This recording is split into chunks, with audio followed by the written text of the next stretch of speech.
de jeunes Marocaines évoluent désormais dans le cercle fermé de la musique gnawa traditionnellement réservée aux hommes. Elles donnent ainsi à cet art multiséculaire une impulsion nouvelle et inclusive, et elles le revendiquent, c'est le cas d'Asma.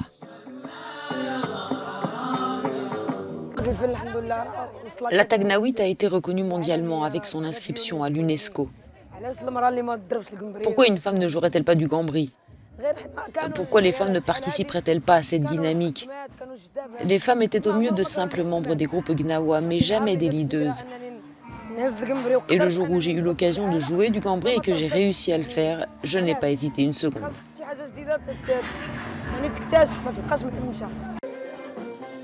Inde est une autre étoile montante de la Taghnaoui. Elle a décidé de tenter l'aventure depuis sa ville natale d'Essaouira, non pas sans difficulté, comme l'explique aussi Yousra, la tête d'affiche du groupe Babel Blues qui fusionne gnawa, rock et blues, rencontre avec ces deux jeunes femmes.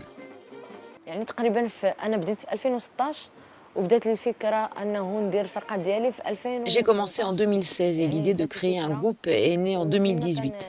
J'ai monté un ensemble traditionnel composé d'hommes avec moi seule comme leader féminine. J'ai essayé de changer le concept des groupes gnawa exclusivement masculins.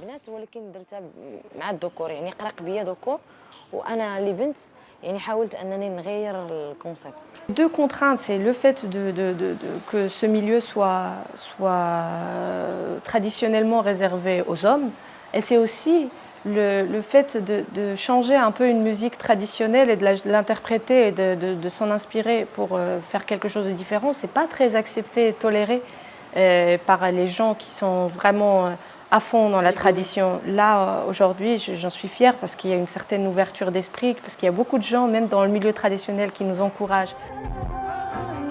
Plus qu'une musique, le gnawa est une identité, une culture en mouvement qui plonge ses racines dans le XVIe siècle et l'histoire de la traite négrière. C'est désormais aussi l'histoire de ces jeunes femmes passionnées et volontaires.